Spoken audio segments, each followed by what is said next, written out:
Estamos reunidos debaixo do poderoso nome de Jesus. Reunidos debaixo daquele nome, daquele único que em todo o universo foi o que virou a face esquerda quando foi ferido na direita. Estamos reunidos debaixo daquele poderoso Senhor que quando demandaram dele a túnica, ele entregou a capa. Estamos reunidos debaixo do nome daquele que, quando obrigaram ele a andar 1 milha, ele foi com os que demandaram dele 2 milhas. O nome de Jesus Cristo. Estamos reunidos debaixo do nome daquele que disse aquelas palavras poderosas antes de render o Espírito lá na cruz. Tudo está consumado. Irmãos e irmãs, há um Deus ferido no governo desse universo, ferido de amor por nós. Há um Deus que demonstrou o seu mais profundo e imenso amor, sentado no trono e regendo esse universo. O que mais impressiona o meu coração quando eu penso nesse Deus maravilhoso, é que Ele, pela eternidade, carregará em seu santo corpo as marcas da cruz. Enquanto que você e eu ganharemos um corpo glorificado, igual ao dele, mas excetuando as marcas da cruz. Isso tudo para que nós nos lembremos sempre do seu profundo e eterno amor demonstrado por Ele e por nós naquela cruz. Que nome poderoso nós temos diante de nós, irmãos e irmãs. O nome de Jesus. E é debaixo desse nome que nós nos encontramos nessa noite. Que realmente Ele seja honrado, seja glorificado no meio dos santos. Que, de fato, a sua palavra suba aos nossos corações e encontre corações como o de Maria naquela oportunidade em Betânia. Um coração atento, um coração desejoso de ouvir aquilo que o seu amado queria dizer. Então nós, como Maria em Betânia o fez naquela oportunidade, faremos nessa noite. Olharemos para a beleza do nosso amado Senhor, mas também teremos nossos ouvidos atentos a tudo aquilo que Ele deseja falar. Nós receberemos a sua palavra como vinda diretamente dEle. Vamos orar, queridos irmãos, uma vez mais. Querido Senhor, nós reconhecemos que precisamos da ação poderosa e urgente do Teu Espírito em nosso meio nessa noite. Entendemos que somente por Ele nós poderemos compreender a Tua palavra. Somente Ele pode lançar luz sobre a palavra. Somente Ele pode produzir vidas em nossos corações. Então nós contamos com o socorro do Espírito Santo, para que Ele fale nesta noite pela palavra. Visita-nos por sua graça. Nós desejamos muito isso, amado Senhor, para que somente Tu sejas o alvo do nosso coração. Somente Tu recebas toda a glória que a Ti pertence. Bendito eternamente seja o Teu santo e precioso nome. Amém. É uma alegria para mim, para minha esposa, estar com os amados nesse tempo. Já temos desfrutado um pouco de comunhão com alguns irmãos, temos tocado Cristo de uma maneira tão linda nesses preciosos e queridos irmãos. E a minha posição aqui é privilegiada de ver a face de vocês, de entender que há uma medida de Cristo em cada um aqui presente. Tocar Cristo é a realidade mais linda que nós podemos ter enquanto povo de Deus. Então tem sido um privilégio para nós, e que realmente Ele fale ao nosso coração hoje, bem como amanhã também, através da sua palavra. Antes mesmo de eu dizer qual o encargo que tenho no coração para partilhar hoje e amanhã com os meus irmãos, vamos formar 3 porções das Escrituras Sagradas para registrá-las. A primeira delas é 1 Coríntios capítulo 12, e o versículo é o 3. 1 Coríntios, capítulo 12, o versículo 3. Em especial, nós vamos estar destacando a parte final, mas eu vou ler toda a porção. Diz assim a palavra de Deus: por isso vos faço compreender que ninguém que fala pelo Espírito de Deus afirma anátema Jesus. Por outro lado, ninguém pode dizer Senhor Jesus, senão pelo Espírito Santo. Essa expressão que nós vamos colocar em destaque depois. Por outro lado, ninguém pode dizer Senhor Jesus, senão pelo Espírito Santo. A outra porção encontra-se em 1 Pedro, capítulo 3. Primeira Epístola de Pedro, capítulo 3.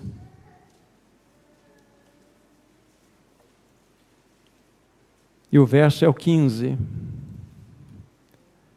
palavra de Deus diz assim: antes, santificai a Cristo como Senhor em vosso coração, estando sempre preparados para responder a todo aquele que vos pedir a razão da esperança que há em vós.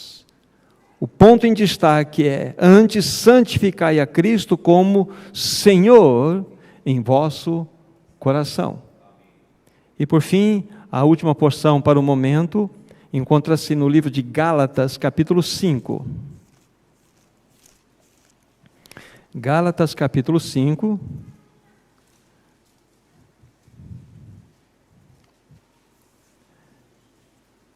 Verso 16 inicialmente, onde a palavra de Deus diz: digo, porém, andai no Espírito, e jamais satisfareis a concupiscência da carne. Esta é a primeira porção. A segunda encontra-se no versículo 25. Se vivemos no Espírito, andemos também no Espírito. Então nós vamos guardar essas porções das Escrituras lidas, e no seu tempo devido nós vamos estar convocando-as para fazer algumas observações. Então, antes mesmo de colocar aquele encargo que temos no coração para partilhar com os irmãos, permitam-me dizer algumas coisas. Eu creio, queridos irmãos, que são muitas as necessidades da igreja nesse tempo do fim, especial que nós estamos vivendo agora. Nós vivemos num tempo pós-moderno, pós-verdade, pós-cristão. É um tempo extremamente especial, do qual nós devemos tomar ciência.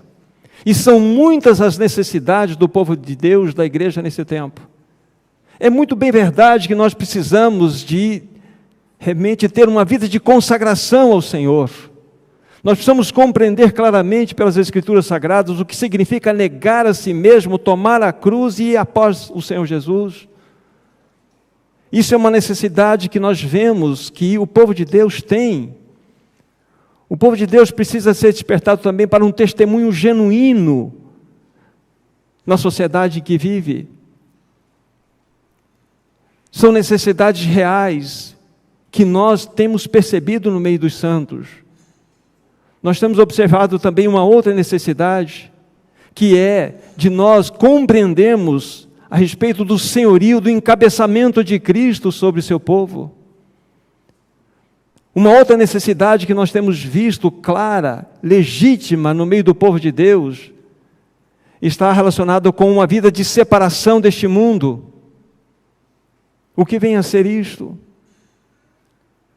Uma vida ascensional diante do Senhor, uma necessidade. Uma vida aos pés do Senhor, vivermos uma vida de profundidade. São necessidades reais, legítimas do Senhor. Mas eu quero ousar diante dos meus irmãos aqui, dizer que, primeiramente, nós temos uma maior e mais importante necessidade de todas. E aqui, então, eu começo a introduzir o encargo para os meus irmãos. É de nós conhecermos a pessoa e a obra do Espírito Santo. Isso se faz necessário, de modo urgente no meio do povo de Deus. Por que digo isso de maneira ousada? Porque nós só vamos viver uma vida de consagração ao Senhor se nós formos dirigidos pelo Espírito Santo. Nós vamos discernir o que significa negar a nós mesmos, tomar a nossa cruz e ir após o Senhor Jesus, se nós formos assim dirigidos pelo Espírito Santo. Sem o Espírito Santo, nós não viveremos uma vida separada deste mundo, irmãos e irmãs. E sem o Espírito Santo, jamais nós conseguiremos discernir o que significa o senhorio de Cristo, o que significa o seu encabeçamento sobre a igreja. Irmãos e irmãs, ouso a dizer, a maior necessidade que nós temos, conquanto todas as outras aqui pontuadas são legítimas, mas se nós pudéssemos pontuar segundo essa colocação que tenho feito, a maior delas é conhecermos a pessoa e a obra do Espírito Santo. Digo aos meus irmãos e irmãs, se a igreja do Senhor fosse dirigida pelo Espírito Santo nesse tempo, estaria acontecendo um avivamento nesse momento. Um avivamento estaria varrendo a sociedade. As famílias seriam ordenadas. As pessoas seriam transformadas. Os nossos jovens seriam libertos, sabe, daqueles vícios e paixões tão terríveis que estão invadindo os seus corações. Se verdadeiramente o Espírito Santo estivesse guiando-nos, guiando a igreja, a sociedade estaria sendo impactada pela vida de Cristo. Porque este é o papel, como nós vamos falar depois. Este é o ministério do Espírito Santo, lançar todo o holofote na pessoa gloriosa de Cristo. Não temos a menor dúvida, não devemos ter pelo menos, de que se nós estivéssemos sendo guiados pelo Espírito Santo, nós estaríamos vivendo uma outra realidade. A igreja estaria saindo do seu processo de apatia, do seu processo de acomodação, de mornidão. Estaria acontecendo algo diferente, queridos irmãos e irmãs. Necessitamos urgentemente de conhecermos a pessoa e a obra do Espírito Santo, porque sem Ele nós não iremos prosseguir. Sem Ele nós podemos compreender mentalmente o que significa negar a nós mesmos, tomar a cruz e ir após o Senhor Jesus. Mas com Ele nós vamos amar o caminho da cruz. Com Ele nós vamos desejar o caminho da cruz, para que Cristo seja manifesto em nós. Ah, queridos irmãos e irmãs, e quando nós vamos pronunciar essa expressão, esse nome glorioso, Espírito Santo, nós devemos fazer da seguinte forma: Espírito, crie-se uma pausa e falemos depois Santo. Ele é santo. E Ele precisa habitar em vasos santos. Ah, queridos irmãos e irmãs, como nós precisamos conhecer essa gloriosa pessoa do Espírito Santo. E aqui está então colocado o meu encargo para os meus irmãos. E hoje o que vamos fazer? Hoje nós vamos colocar algumas verdades que tocam nos aspectos dos fundamentos desse assunto tão maravilhoso, tão precioso, que é a pessoa e o ministério e obra do Espírito Santo. E amanhã, com a ajuda dele mesmo, vamos estar tocando em alguns aspectos mais práticos, até levantando esses textos que fizemos como colocações no início para os meus irmãos aqui. E nada mais adequado começarmos para apresentar esses fundamentos que falam-nos dessa pessoa gloriosa do Espírito e sua obra, do que olharmos para o que o próprio Senhor Jesus disse a respeito dele. Então vamos aqui chamar algumas porções das Escrituras para olharmos esta verdade. João capítulo 14. João capítulo 14.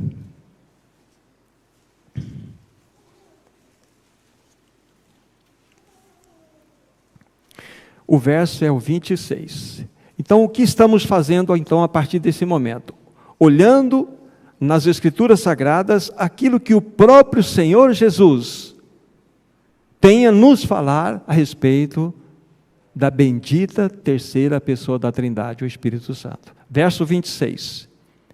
Mas o Consolador, o Espírito Santo, a quem o Pai enviará em meu nome, esse vos ensinará todas as coisas e vos fará lembrar de tudo o que vos tenho dito.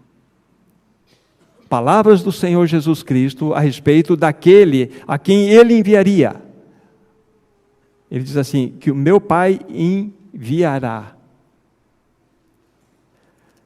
O Consolador, o Espírito Santo, a quem o Pai enviará em meu nome, esse vos ensinará todas as coisas. Aqui nós já podemos colocar à parte essa expressão, porque este é um dos aspectos ministeriais do Espírito Santo. Ensinar todas as coisas e fazer lembrar tudo aquilo que ele haveria dito. Capítulo 15 desse mesmo livro, verso 26. Quando, porém, diz a palavra de Deus, vier o Consolador, que eu vos enviarei da parte do Pai, o Espírito da verdade, que dele procede, esse dará testemunho de mim. Na primeira citação, nós vimos o Pai enviando. Aqui nós vemos o versículo 26, quando, porém, do capítulo 15, vier o Consolador, que eu vos enviarei da parte do Pai. Então, o Espírito Santo procede tanto do Pai, como do Filho. Isso é fundamento. E aqui, novamente, nós temos um pouco mais do aspecto ministerial que envolve a bendita terceira pessoa da Trindade. O Espírito da verdade, que dele procede, esse dará testemunho de mim. Então está ficando claro para nós, nas palavras do Senhor Jesus Cristo, aqui a respeito da pessoa e da obra do Espírito Santo. O que nós estamos destacando é exatamente que o Espírito Santo já está levantando todo o seu holofote para a pessoa gloriosa de Cristo Jesus. Agora, no capítulo 16 desse mesmo livro, nós temos uma outra porção, versículos 13 e 14. Quando vier, porém, o Espírito da verdade, ele vos guiará a toda a verdade, porque não falará por si mesmo, mas dirá tudo o que tiver ouvido, e vos anunciará as coisas que hão de vir. Ele me glorificará, porque há de receber do que é meu e vou-lo-á de anunciar. Não está claro para nós, irmãos e irmãs? O Senhor Jesus falando do Paráclito, falando-nos do Consolador. E aqui, novamente, é reforçado para nós. Quando vier, porém, o Espírito da verdade, ele nos guiará toda a verdade. Olha que interessante. Ele não falará de si mesmo, mas dirá tudo o que tiver ouvido e vos anunciará as coisas que hão de vir. Não é impressionante isso? Ele não veio se autopromover, ele não veio trazer nenhum tipo de revelação nova, porque lá em Hebreus capítulo 1, versos 1 e 2, já está escrito, tendo Deus outrora falado aos nossos pais, muitas vezes, de muitas maneiras, nesses últimos dias nos falou. Toda a revelação, tudo aquilo que Deus precisava falar, Ele já falou no seu Filho. Então o Espírito Santo vai lançar todo o holofote nele, para que dele, do Senhor, proceda tudo aquilo que nós precisamos receber. Porque já nos foi dado, já nos foi plenamente revelado. Não há mais novidade. E no versículo 14 ainda o Senhor diz assim, Ele me glorificará, porque o que há de receber é meu e vou-lo-á de anunciar. Nós percebemos aqui um holofote claro, destacado, na pessoa gloriosa de Cristo. Ou seja, toda a glória é lançada na pessoa do Senhor Jesus Cristo. Esses poucos textos mostram-nos como fundamentos, de modo claro, o que o próprio Senhor Jesus disse com relação à pessoa e à obra do Espírito Santo. Então é lançar todo o foco, lançar toda a luz em Cristo Jesus. E aí nós podemos chegar a um seguinte pensamento: a igreja ela não é espiritocêntrica, a igreja é cristocêntrica. O que é uma igreja cheia do Espírito?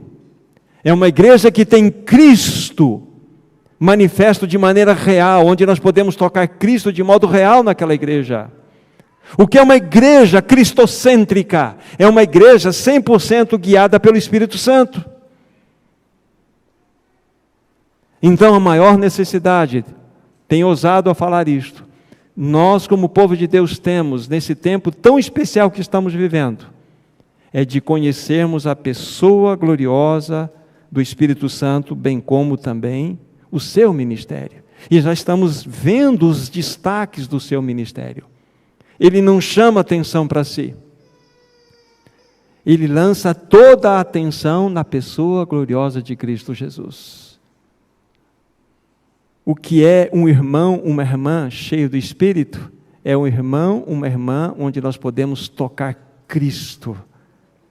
Podemos tocar essa beleza de Cristo naquele irmão, naquela irmã que é governada pelo Espírito. E uma irmã, irmão, também, ou irmão, governados pelo Espírito, são destaques aqui, tanto o irmão como a irmã, cheios de Cristo Jesus. Esse é o ponto. Então nós temos na própria fala do Senhor Jesus, essa clareza. Então, vamos dar um passo seguinte sobre essa questão. Vamos ver a promessa da vinda desse glorioso Espírito. E já vimos aqui nesses textos algo a respeito, mas vamos acrescentar mais duas porções. Capítulo 7 desse mesmo livro,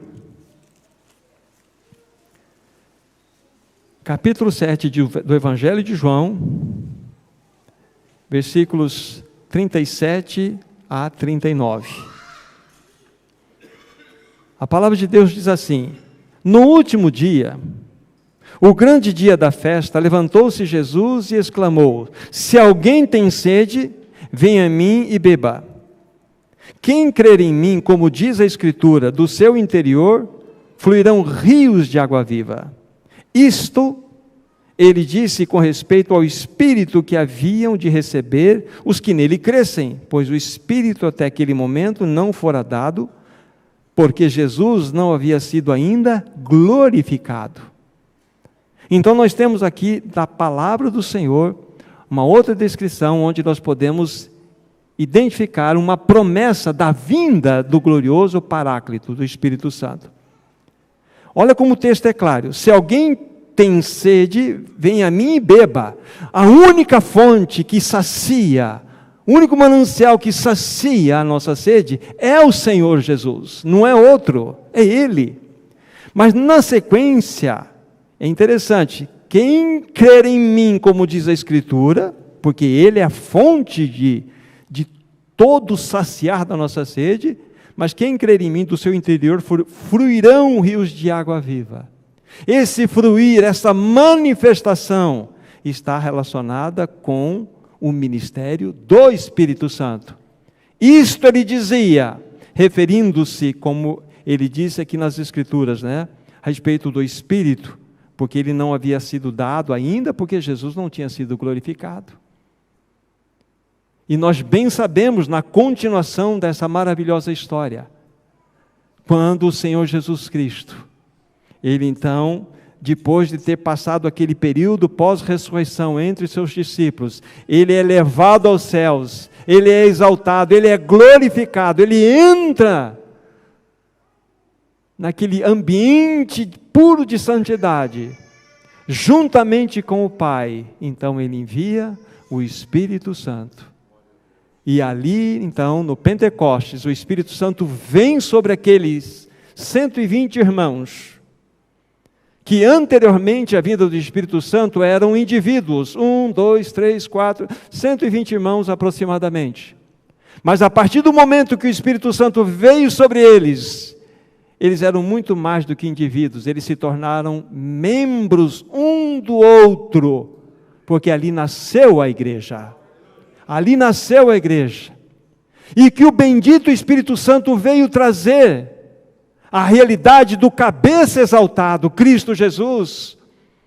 É o único que poderia trazer toda a glória daquele que está exaltado no mais alto e elevado trono desse universo para o seu corpo.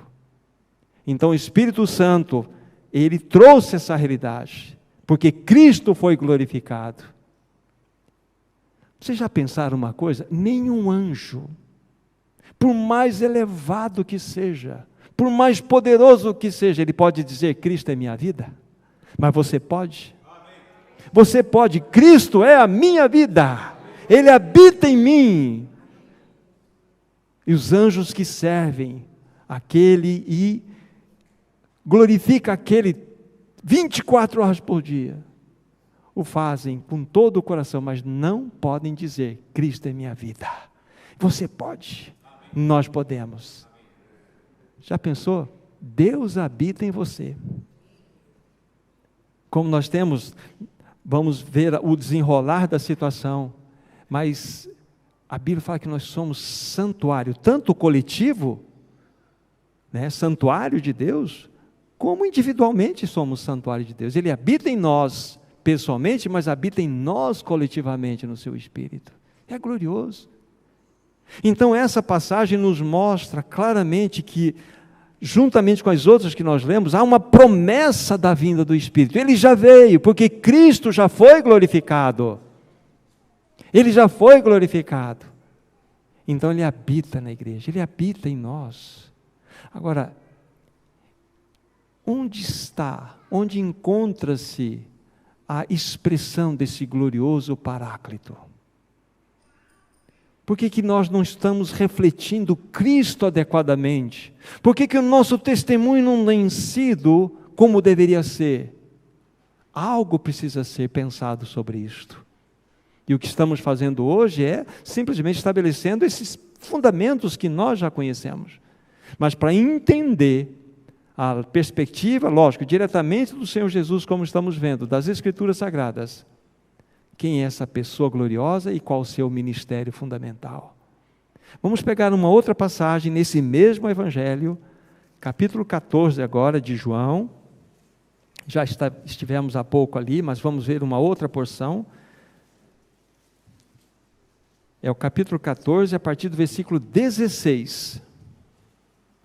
E eu rogarei ao Pai, e Ele vos dará outro Consolador, a fim de que esteja para sempre convosco, o Espírito da verdade, que o mundo não pode receber, porque não o vê, nem o conhece. Vós o conheceis, porque Ele habita convosco e estará em vós. Não vos deixarei órfãos, voltarei para vós outros, ainda por um pouco, e o mundo não me verá mais. Vós, porém, me vereis, porque eu vivo e vós também vivereis. Naquele dia, vós conhecereis que eu estou no meu Pai, e vós em mim, e eu em vós. Aqui está uma outra gloriosa promessa das Escrituras Sagradas.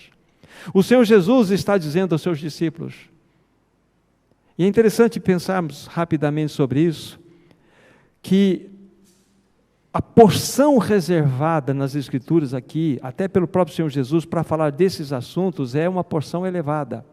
Todas as vezes que nós encontramos nas Escrituras Sagradas ali, a entrada triunfal de Jesus em Jerusalém.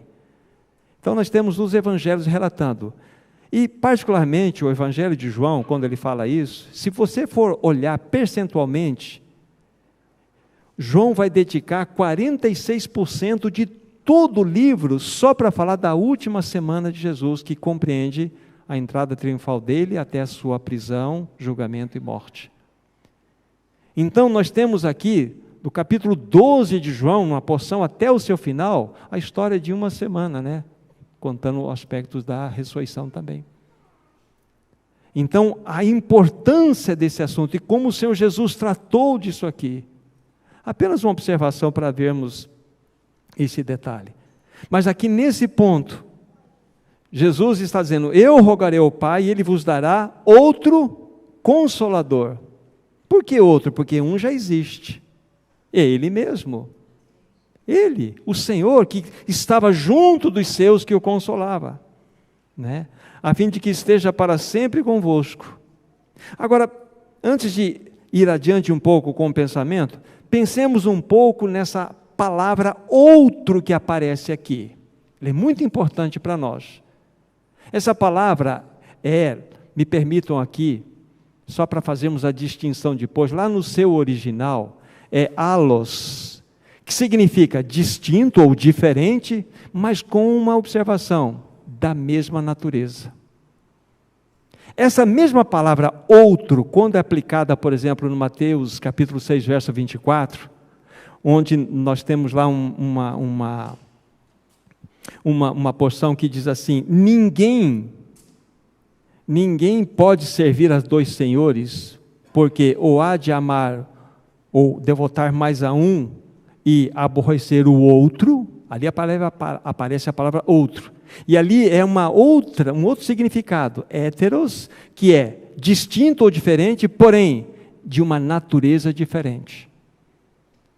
Então, quando nós voltamos o nosso pensamento aqui para João 14, 16, e esta palavra outro é diferente, é distinto dele, é uma outra pessoa, literalmente, mas de uma mesma natureza. Fala-nos do Espírito Santo, a fim de que esteja para sempre convosco o Espírito da verdade, que o mundo não pode receber e nem o ver. Agora veja bem as palavras do Senhor Jesus aqui. Vós o conheceis. Como assim vós o conheceis? Porque ele seria enviado. Ele está falando aqui daquele que ele prometeu enviar. Vós o conheceis, porque ele habita convosco, e depois ele coloca, e ele estará em vós. Não é impressionante isso? Depois nós vamos ver logo mais aqui a respeito de como o Senhor Jesus exerceu o seu ministério e de que forma aconteceu isto. Nós vamos compreender essa porção aqui. Nós vamos compreender claramente que ele andou em espírito, ele viveu em espírito, tudo que ele fez, tudo que ele realizou, foi feito e realizado única e totalmente exclusiva pelo Espírito Santo, como nós vamos ver. Então, quando eles tocavam a Jesus, eles estavam tocando o Espírito Santo agindo em Jesus. É isso que o texto quer nos mostrar. Mas haveria um momento específico, quando acontecesse então o derramamento, o Pentecostes, que ele estaria para sempre em vós. Esse outro Consolador habitaria dentro agora. Jesus era aquele Consolador que caminhou com os discípulos. O Espírito Santo habitava em Jesus, e eles puderam tocar o Espírito Santo através daquela realidade em Jesus. Mas Jesus falou assim: olha, ele habita convosco, mas ele estará em vós. Um dia esse Espírito Santo habitará em vós. É o que o texto está nos mostrando aqui. Não vos deixarei órfãos, voltarei para vós outros. Não fala da segunda vinda de Jesus. Está falando do Pentecostes aqui. Ainda por um pouco o mundo não me verá mais, mas vós me vereis, porque eu vivo e vós também vivereis. Naquele dia vós conhecereis que eu estou no meu Pai, vós em mim e eu em vós. Esse é o Pentecostes, não a segunda vinda. É a grande e maravilhosa promessa da vinda do Espírito Santo. Então nós temos essas duas ricas porções que nos mostram esta realidade. Como a gente tem observado aqui, o ministério mais glorioso que nós temos do Espírito Santo é o foco colocado totalmente na pessoa gloriosa de Cristo. E sem, então, já começamos a perceber, sem que ele venha agir em nós, como que nós vamos viver uma vida que glorifique a Cristo? Sem que ele opere em nós, como que ele poderá ser encabeçado na igreja? Ele precisa operar em nós. Então nós não podemos fazer uma obra à parte do Espírito Santo. É impossível. Dr. Tozer certa vez disse, um dos irmãos considerado, um grande profeta do século passado, século XX, ele disse o seguinte, que a igreja sem o Espírito Santo é mais mortífera, ele está falando naquela época, mais mortífera do que o modernismo, quando ele cita naquela época, e é uma verdade. Irmãos e irmãs, é um assunto extremamente importante. De que modo nós estamos sendo conduzidos? De que modo nós estamos vendo todas essas realidades? Você e eu, nós precisamos tomar atenção nesse assunto. Precisamos colocar a boca no pó, para que realmente sejamos socorridos por esse mesmo Espírito Santo, para que Ele assuma o seu posto devido no meio do seu povo. Ele precisa exercer o seu senhorio em nós, para que a expressão do Senhor Jesus seja uma realidade. Nós precisamos do socorro do Espírito Santo. Agora, o que vamos fazer? Vamos olhar algumas situações que envolveram o ministério do próprio Senhor Jesus e vamos ficar surpreendidos. Peguemos o livro de Mateus, por favor. Livro de Mateus. Vamos ver a relação do Espírito Santo e o próprio Senhor Jesus, ainda Ele no ventre materno. Mateus capítulo 1, versículo 18. Olha o que a palavra de Deus tem a nos dizer aqui. Ora, o nascimento de Jesus Cristo foi assim. Estando Maria, sua mãe, desposada com José, sem que tivessem antes coabitado, achou-se grávida pelo Espírito Santo. Vamos anotando aí.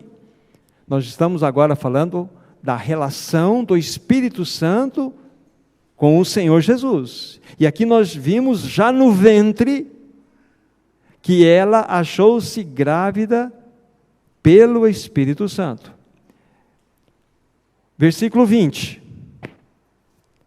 Enquanto ponderava nestas coisas, eis que lhe apareceu em sonho um anjo do Senhor, dizendo: José, filho de Davi, não temas receber Maria, tua mulher, porque o que nela foi gerado é do Espírito Santo. Observem, por favor, a presença gloriosa do Espírito Santo aí na realidade do Senhor Jesus Cristo. Vamos mais, capítulo 3 desse mesmo Evangelho, versículos 16 e 17.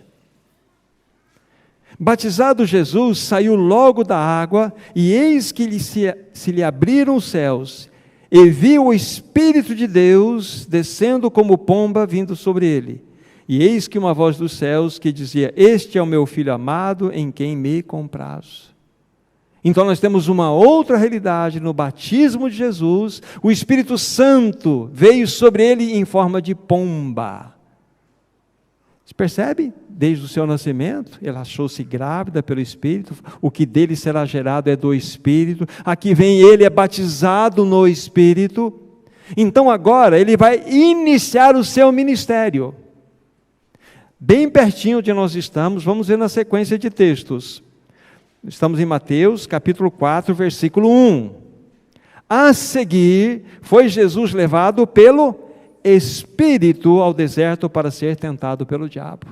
Não é impressionante isso? Olha como a presença do Espírito Santo em Jesus era uma realidade.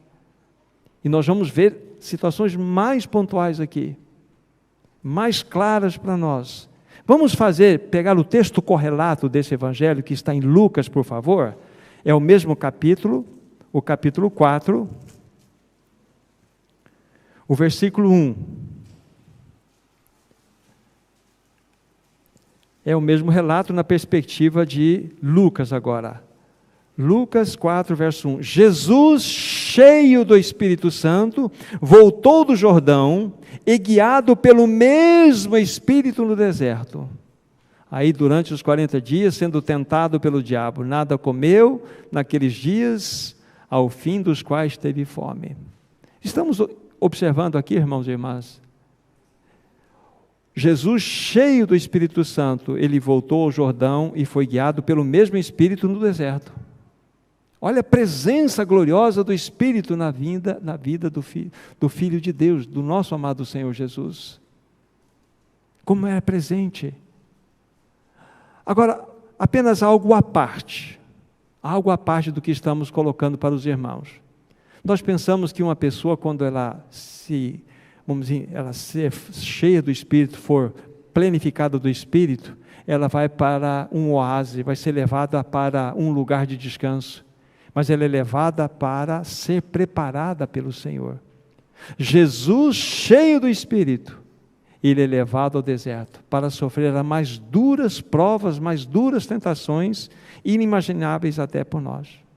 É impressionante, queridos irmãos e irmãs, é impressionante nós entendermos o seguinte: o Senhor Jesus, era guiado pelo Espírito Santo, em sua humanidade perfeita, ele buscou uma vida completamente de dependência do Espírito Santo. Ele era verdadeiramente Deus, verdadeiramente homem. Sempre foi. Mas aqui nós estamos vendo a sua completa e total dependência no que tange a realização do seu ministério. Vamos ver textos mais claros nesse mesmo livro de Lucas que estamos no capítulo 4, veja o versículo 14, por favor, 14. Então Jesus, no poder do Espírito, regressou para a Galileia, e a sua fama correu por toda a circunvizinhança. Jesus, no poder do Espírito. Olha como Jesus andava, no poder do Espírito. Nesse mesmo livro que estamos, nesse mesmo capítulo, versículo 16 em diante, vejam só como foi executado o ministério, seria executado o ministério de Jesus. Indo para Nazaré, onde fora criado, entrou num sábado na sinagoga, segundo o seu costume, e levantou-se para ler. Então lhe deram o livro do profeta Isaías, e abrindo o livro, achou-se o lugar onde estava escrito: o Espírito do Senhor está sobre mim, pelo que me ungiu para evangelizar os pobres, enviou-me para proclamar a libertação dos cativos, e restauração da vista aos cegos, e para pôr em liberdade aos oprimidos, e apregoar o ano aceitável do Senhor. Aí, tendo fechado o livro, devolveu o assistente, sentou-se na sinagoga, e todos fitavam os olhos nele. Claramente nós vemos aqui, claramente, ele fala a respeito de uma profecia do livro de Isaías: o Espírito do Senhor está sobre mim, pelo que me ungiu para evangelizar os pobres, ungiu-me para proclamar a libertação dos cativos, ungiu-me para dar restauração vista aos cegos, e assim por diante. Todo o ministério do Senhor Jesus Cristo foi na base da unção do Espírito. Todo ele. Isso precisa chamar a atenção do nosso coração. A bendita pessoa do Espírito Santo governava completamente o Senhor Jesus Cristo. Ele, o Senhor Jesus, ele decidiu desde o início não ministrar com a sua divindade inerente, e sim ministrar mediante a unção do Espírito Santo.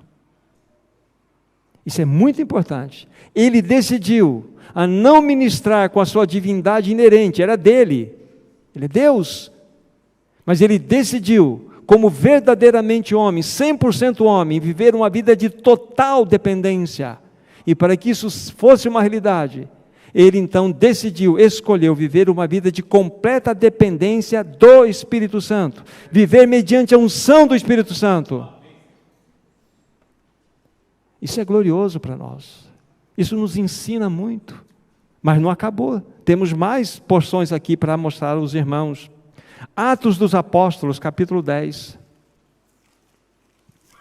O que estamos fazendo então nesse momento é mostrar como o Senhor Jesus desempenhou a sua obra, o seu ministério, como ele realizou. Atos capítulo 10, versos 36, 37 e 38. Esta é a palavra que Deus enviou aos filhos de Israel, anunciando-lhes o Evangelho da paz por meio de Jesus Cristo. Este é o Senhor de todos. Vós conheceis a palavra que se divulgou em toda a Judeia, tendo começado desde a Galileia, depois do batismo de João, pregou: como Deus ungiu a Jesus de Nazaré com o Espírito Santo e com poder, o qual andou por toda parte, fazendo bem, curando a todos os oprimidos do diabo, porque Deus era com ele. Como o Senhor Jesus executou o seu ministério? Através do Espírito Santo. Numa completa e total dependência do Espírito Santo. Permita-me insistir, ele escolheu, decidiu a não ministrar com a sua divindade inerente. Ele se colocou numa situação de completa dependência para que somente através do Espírito Santo ele realizasse toda a sua obra. O mesmo Espírito que agiu em Jesus habita em nós, habita na igreja. Só que nós não estamos experimentando a mesma expressão, e o Senhor deseja isto. Como nós precisamos conhecer a pessoa e obra do Espírito Santo. O que nós estamos vendo é esta realidade gloriosa do ministério de Jesus. Em nenhum momento, ainda que o podia fazer, ele se valeu de qualquer poder inerente dele. Ele se submeteu completamente ao Espírito Santo e ao seu poder. É isso que ele deseja que a igreja faça. Nós somos o corpo de Cristo. Atos dos Apóstolos, capítulo 1, nós estamos em Atos, volte para o capítulo 1, versículos 1 e 2. Vejam só como que ele estabeleceu, quando ele trouxe os mandamentos aos seus.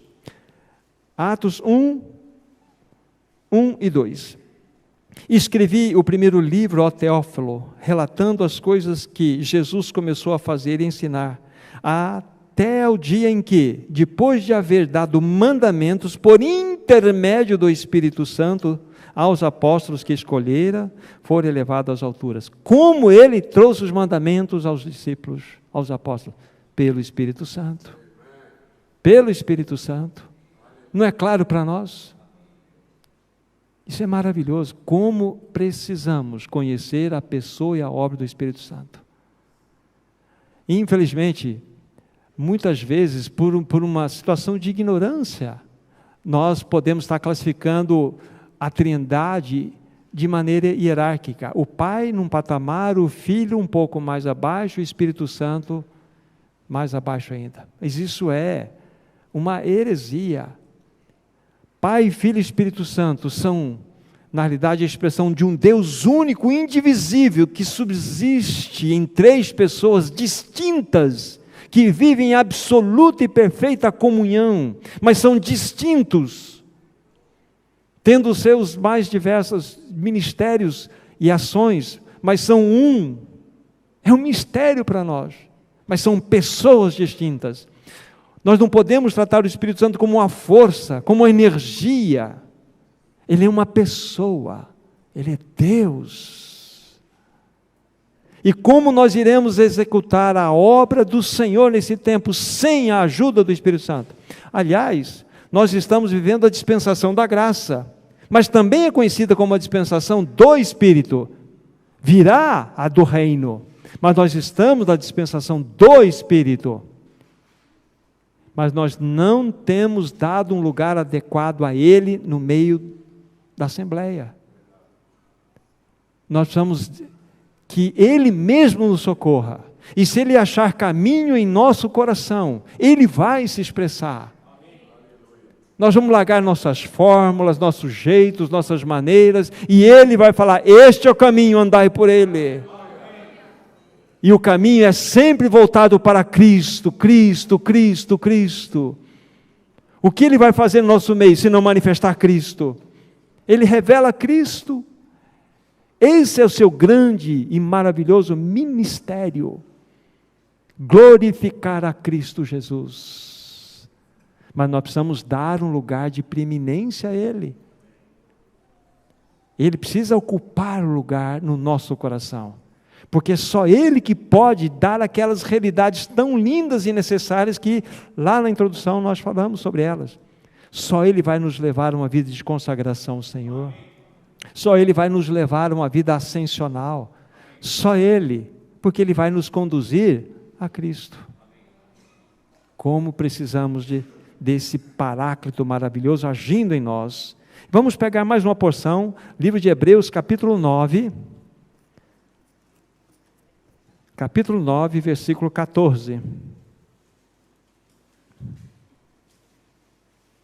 Olha a presença do Espírito Santo constantemente na vida do Senhor.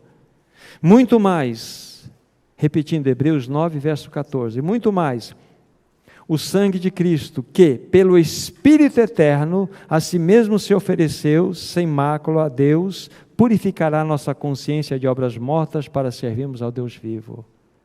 Veja a presença do Espírito Santo, naquele momento quando Ele se ofereceu por nós, naquela cruz. Que comunhão perfeita!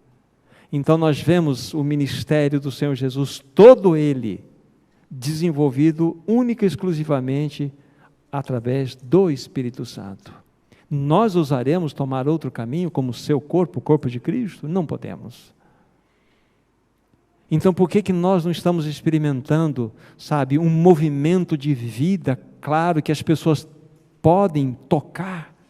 É porque nós não temos dado a primazia ao Espírito Santo no que concerne a Ele agir em nós, entre nós.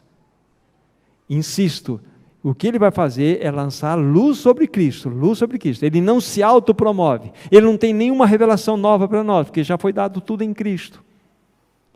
O glorioso ministério dele é nos apresentar a Jesus. Esse é o nosso amado Senhor Jesus. Como eu disse, sabe, o Senhor Jesus, Ele não usou da sua divindade inerente, mas Ele dependeu única e exclusivamente da unção do poder do Espírito Santo. Esse mesmo Espírito habita em nós. O Senhor Jesus, Ele não autodirigia-se, Ele não autogovernava-se, ainda que Ele podia. Vejamos algumas passagens nesse sentido, e tudo isso está corroborando o que estamos falando. Toda a sua vida foi dirigida pelo Espírito, e sendo assim, veja que belo nas Escrituras Sagradas nós temos aqui. Voltemos para João capítulo 4, Evangelho de João capítulo 4,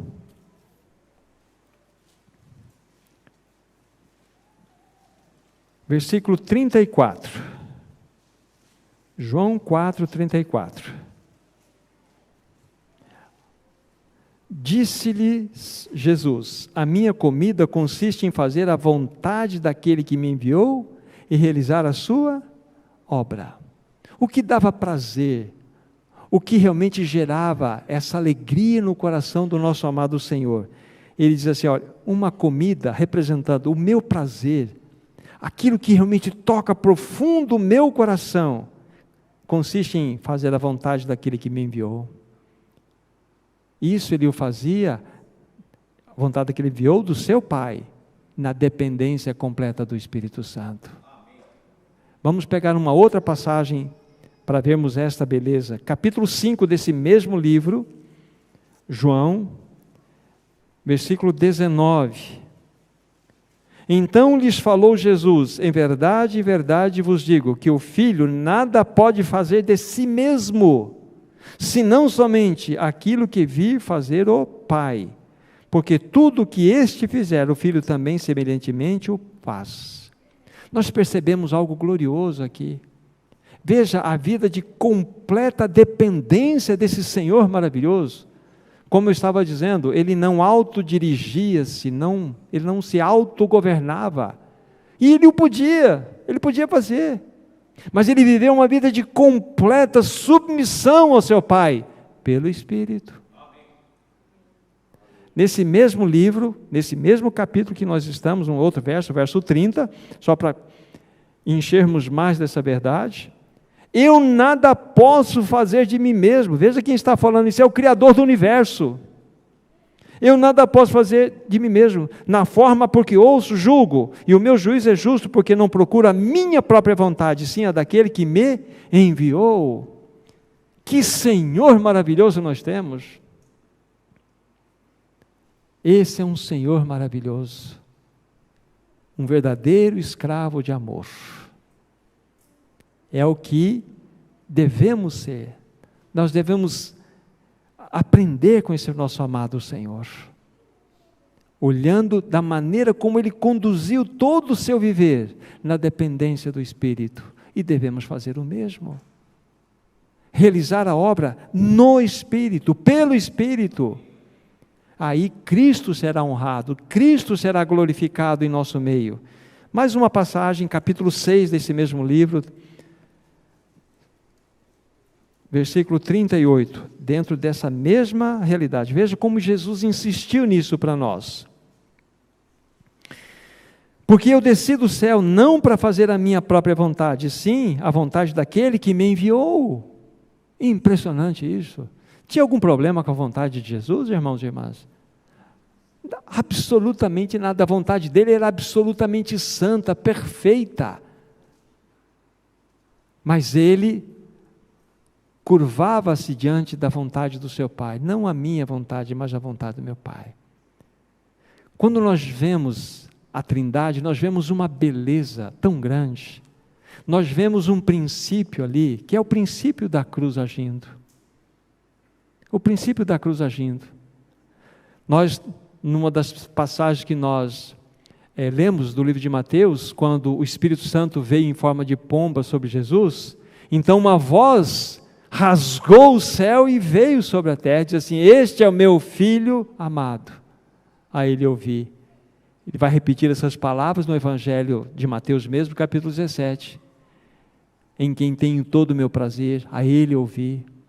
O que significa isso? O Pai lançando todo o holofote na pessoa do seu filho. Este é meu filho, a ele ouvi. Isso não é cruz? Esse é o princípio da cruz. Jesus falou-nos agora várias vezes: eu não vim fazer a minha vontade, mas a vontade daquele que me enviou. Isso não é cruz? Esse é o princípio da cruz. E o Espírito Santo andando de uma forma gloriosa, lançando o holofote na pessoa de Cristo, atendendo os anseios do Pai, trazendo a revelação. Isso é cruz. Este é o princípio que rege a Trindade. Esse é o princípio que deve reger a nossa vida. Esse é o princípio que regerá a eternidade futura. Agora nós precisamos conhecer esse glorioso e majestoso Espírito Santo em nossas vidas, para que Ele ocupe o seu espaço, para que nós não vivamos uma vida de independência. O que é pecado? Pecado, nós podíamos enumerar muitas coisas aqui, mas pecado pode ser traduzido com uma única palavra: independência. Lá no Jardim do Éden, quando temos todo aquele cenário, o homem, o primeiro homem criado, Adão criado, depois aquela fala do Senhor, aquelas ordens dadas, Deus não estava testando a escolha de Adão, Deus estava testando a obediência de Adão. Não era uma questão de escolha, era uma questão de obediência que Deus queria ver no coração dele. É uma questão de obediência. Pecado é independência. Agora, o que o novo nascimento faz? O novo nascimento faz com que, primeiramente, pela obra de Cristo, nós somos plenamente justificados. Justificados, pois, pela fé, temos paz com Deus. Fomos justificados pela obra perfeita de Cristo Jesus. Isso fala-nos lá no capítulo 5 do livro de Romanos. Mas o Senhor queria muito mais do que essa justificação de nós sermos apresentados como justificados em Cristo diante do Pai. Ele queria que nós tivéssemos uma vida de união com Ele. E para que isso fosse uma realidade, capítulo 6 de Romanos se fez importante. Nosso velho homem precisava ser crucificado com Cristo. Fomos crucificados com Cristo, para que, de fato, o corpo do pecado seja colocado em inoperância, desativado, para que não sirvamos o pecado como escravos. O Senhor queria que nós desfrutássemos de uma vida de união, então era necessário nós morrermos em Cristo Jesus. Agora, mais do que isso, a vida de um cristão é a vida de negue-se a si mesmo, tome a sua cruz e vá após o Senhor. Para quê? Para que nós saiamos dessa realidade de vida independente que nós herdamos do nosso primeiro pai. Mas você e eu, nós nascemos de novo, ganhamos a vida de Cristo, bendito seja o nome dele, porque ele habita em nós, mas nós somos chamados a vivermos uma vida de discípulos, para que o nosso eu fique no seu devido lugar, na cruz. Negue-se a si mesmo, tome a sua cruz e vá após ele. Esse é o caminho. Esse é o caminho que corrige nossa vida de independência e nos coloca numa vida de submissão diante do Senhor. Não há como nós conhecermos a plena vontade de Deus se nós não vivermos uma vida de submissão a Ele. E o Espírito Santo vai sempre nos levar por esse caminho, para que nós olhemos para a cruz e contemplemos ali o nosso fim. Ali chegou o nosso fim. Agora nós vivemos por uma outra vida, a vida de Cristo. Nós somos convidados a viver a vida de Cristo, irmão. Ele não nos obriga, mas Ele nos convida. Permitam-me mais algumas colocações para os meus irmãos. É tão somente assim que nós iremos viver segundo os interesses de Deus. É tão somente assim que nós compreenderemos o eterno propósito de Deus, que é o encabeçamento de Cristo. Vamos pegar essa citação do livro de Efésios, no capítulo 1, por favor.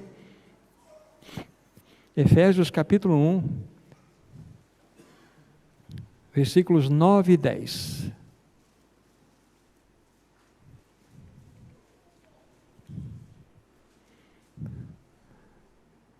Desvendando-nos o mistério da sua vontade, segundo o seu beneplácito que propusera em Cristo, de fazer converger nele, na dispensação da plenitude dos tempos, todas as coisas, tanto as dos céus, como as da terra.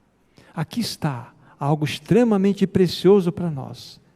Precisa ser desvendado das nossas mentes e corações, o mistério da sua bondade, o seu beneplácito, que foi proposto na pessoa de Cristo.